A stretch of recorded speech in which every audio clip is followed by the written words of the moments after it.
Hello and welcome back to Pin My Podfics.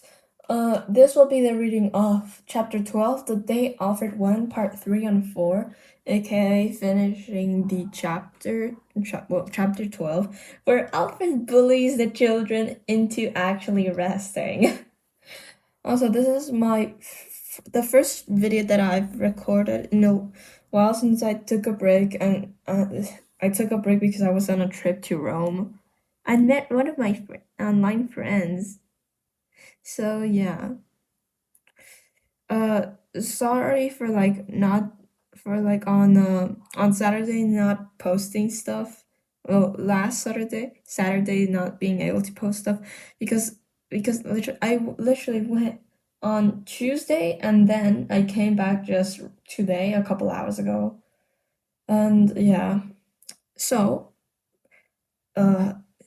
I might be taking a little bit of a break, like instead of 3, I'll do, I don't know, 2 videos a week. I'm not sure though, but yeah, just know that production is slowing. Chapter 12, The Day Alfred Won, Part 3. Dick walked ahead, his steady, quiet footsteps echoing slowly down the wide, immaculate hallway. He stopped at each door, knocking lightly, carrying that same calmness he always seemed to have, even when the world around him threatened to collapse. "Dinner's ready. Shall we?" he called, his voice low but carrying an authority born not of command, but of familiarity. One by one, the doors began to open. Wally was the first to appear, tugging at the zipper of his red jacket, his hair still damp from the rushed shower. He didn't speak, just gave a short nod and fell into place beside Dick. Roy followed, hands stuffed in his pockets, his guarded eyes sweeping the hall before settling on his friends. Zatanna emerged with a soft sigh, brushing back her loose black hair, her eyes holding a mix of weariness and determination.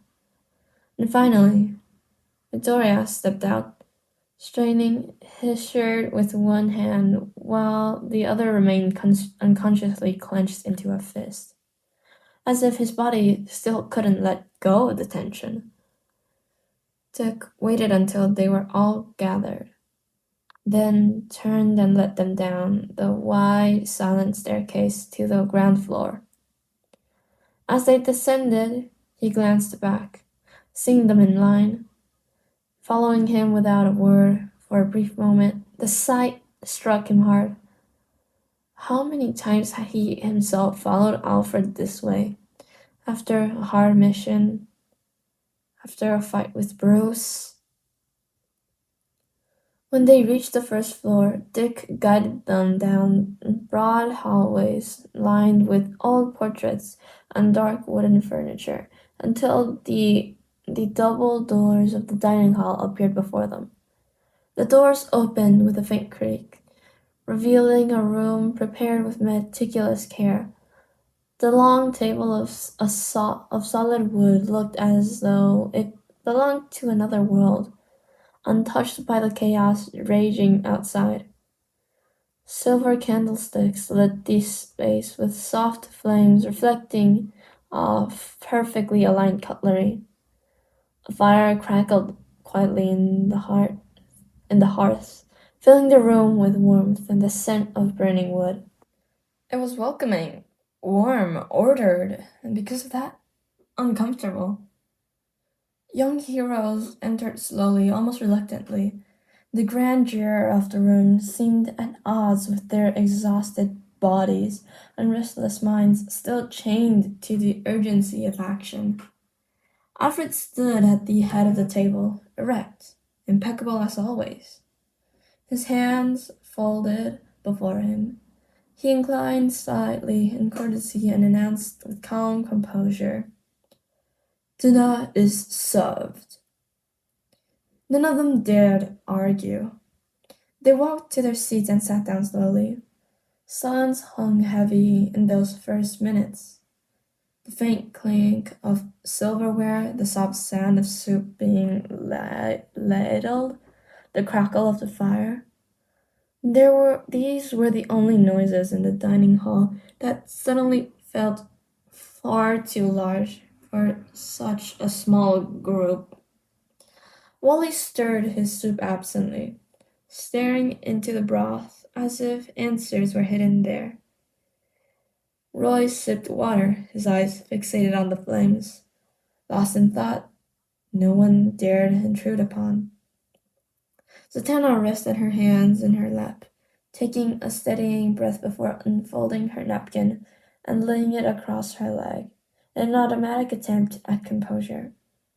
Midoriya still looked uneasy with the formality of it all, but he tried, visibly, to mimic Dick's subtle manners, as though this too were part of some unspoken training. And Dick, at the end of the table, simply observed. Alfred placed the last dish, bowed slightly, and, before retreating, spoke in a calm, unwavering voice. "I'll be in the kitchen. If you need anything, just call." The dining hall felt like a fragment from another world. The long table, the aligned silverware, the crackling hearth, all was order and warmth, while outside the world still lay in ruins. They ate in silence, every movement weighed down. Alfred had served the meal with his flawless precision, then left them, leaving only the fire and their own thoughts to fill the room. For several minutes, the only sounds were spoons scraping porcelain, bread being broken, and the quiet pop of burning wood. Wally was the first to break the tension, muttering while still staring at his soup. "So, what do you think he did with the Zeta tube?" Dick lifted his eyes, almost smiling without humor. "He shut everything down, like he always does." Roy gave a short, dry laugh. "No wonder he always wins." He leaned back in his chair, arms crossed. "Funny, isn't it? We spent years trying to be independent, but in the end, one word from him and here we are, sitting like kids in timeout. Maybe because that's still what we are." Zatanna murmured, stirring her soup slowly. Her voice trembled, but it was sincere. "My father always told me not to lose myself in the mask, and I think that I was starting to forget that." The silence fell again until Midoriya raised his gaze. His eyes shone not with tears, but something between shame and honesty. "In my world, I always thought being a hero meant never stopping." His hand tightening into a fist against the table. "But now, I'm starting to understand that stopping is part of it too. That—" He hesitated, drawing a breath. "Even All Might stopped when he had to." Wally propped his elbows on the table, letting out a heavy sigh. "I couldn't call her." The words slipped out almost soundless, but everyone knew who he meant. "Aunt Iris called here. Alfred told me, and I didn't even try to answer. I don't know if I can hear her voice right now." Roy glanced at him from the side, his eyes hard, though not cold. "At least you've got someone who might still pick up the phone." His voice was low, heavy, hanging in the air like a blade. Dick set his fork down, looking at each of them in turn. "Don't you see?" Calm affirmed. "That's exactly what Alfred's trying to remind us. If we forget that we still have family, friends, people who love us, we'll end up just like Bruce. Alone, lost." And no one answered right away. Only the fire snapped in the hearth. Then Wally gave a nervous chuckle and muttered, "He won again, didn't he?" Zatanna gave a small, humorless smile, but there was truth in it. He always wins. Midoriya nodded, finally relaxing his fist. Maybe. That's for the best. For the first time that night, the table filled with voices. Quiet remarks about the flavor of the soup.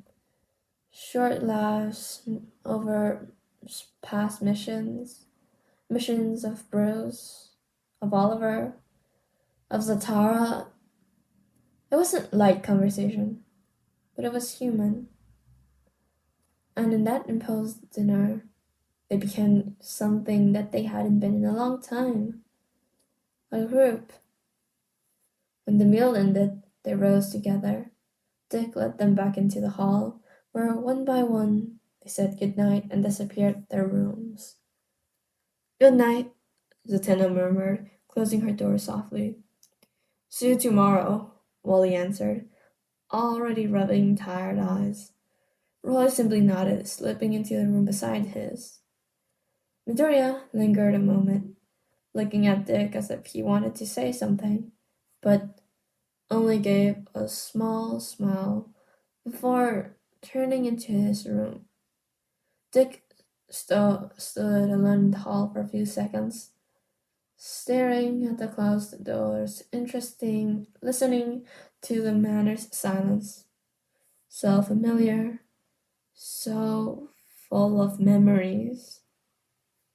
He drew in a breath and entered his room, shutting the door behind him. Night had come, and tomorrow would be a new day. Finished with part 12, with chapter 12, The Day Alfred Won, part 3. Now on to part 4. Part 4. The corridor fell into silence the moment the last door closed. The manor seemed wrapped in a heavy peace, broken only by the occasional creak of the old wood or the faint whisper of wind slipping through the tall windows. Inside the lined rooms, one by one, the young heroes surrendered, or at least tried to surrender, to rest. Zatanna sat on the edge of her bed, legs crossed, staring out the window. Moonlight slipped partly through the curtains, drawing silver lines across the dark carpet. For a moment, she touched the pendant she always wore, closing her eyes and whispering a prayer in an ancient language, words learned long before any mission or battle. Then she let out a long sigh, lay down, and kept her gaze on the ceiling, listening to the rhythm of her own breathing until, slowly, sleep began to take her. Roy stood for a while by the window, arms crossed, eyes fixed on the emptiness outside. The city was clear, stars shining in their indifference, and he felt that old knot in his throat, the one that always surfaced when control slipped through his hands. For a second, he considered opening the door, walking down to Dick's room, starting some meaningless conversation. But no, he let the thought die there, turned away, pulled his boots off with a sharp motion, and dropped onto bed. Sleep didn't come. The corridor fell into silence. The moment the last door closed, the manor seemed wrapped in a heavy peace, broken only by the occasional creak of the old wood or the faint whisper of wind slipping through the tall windows. Inside the lined rooms, one by one, the young heroes surrendered, or at least tried to surrender, to rest. Zatanna sat on the edge of her bed, legs crossed, staring out the window. Moonlight slipped partly through the curtains, drawing silver lines across the dark carpet. For a moment, she touched the pendant she always wore, closing her eyes and whispering a prayer in an ancient language, words learned long ago before any mission or battle. Then she let out a long sigh, lay down, and kept her gaze on the ceiling, listening to the rhythm of her own breathing until slowly sleep began to take her. Roy stood for a while by the window, arms crossed, eyes fixed on the emptiness outside. The sky was clear, stars shining in their indifference, and he felt that old knot in his throat, the one that always surfaced when control slipped through his hands. For a second, he considered opening the door, walking down to Dick's room, starting some meaningless conversation. But no, he let the thought die there, turned away, pulled his boots off with a sharp motion, and dropped into bed. Sleep didn't come quickly, but he was used to waiting. Midoriya stood beside the bed, staring at the backpack he had left untouched, as though still unsure this reality truly belonged to him. He moved to the desk, where a block of paper and pen waited. Sitting down, he began scribbling without much thought. Details of the day, impressions of the Batcave's equipment, potential strategies for future missions. It was what he knew how to do: process emotions through action, through thought, through planning. Only after several filled pages did exhaustion catch up to him. He folded the sheets, slipped them back into his bag, and finally lay down. The ceiling above seemed infinitely distant, but for the first time in days, he allowed himself to close his eyes without resistance. Wally, unlike the others, couldn't even think of lying down right now. The weight of the day clung to his skin, impossible to shake.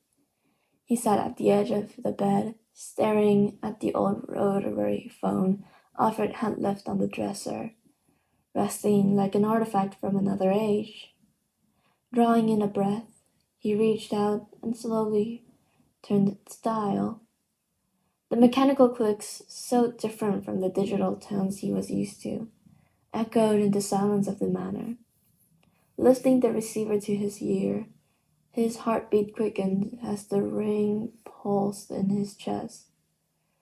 "Hello?" Iris's voice came through, familiar but shaded with melancholy he didn't remember hearing before. "Hey, it's me," he said, his voice weaker than he wanted. "Wally," she whispered. The silence stretched for a heavy second before she added, I didn't expect your call. Sorry, He ran a hand over his face, eyes closed. "I just needed to hear your voice." "I needed it too," she answered, her smile almost audible despite the weight of the shared grief. How are you?" he asked, hesitant, already fearing the answer. She breathed deeply. "Surviving," she admitted. "Since the invasion ended, it's been strange. The city's still standing, but Central City will never be the same." Wally squeezed the phone tighter.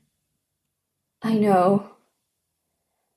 Another silence stretched. Not uncomfortable, just real.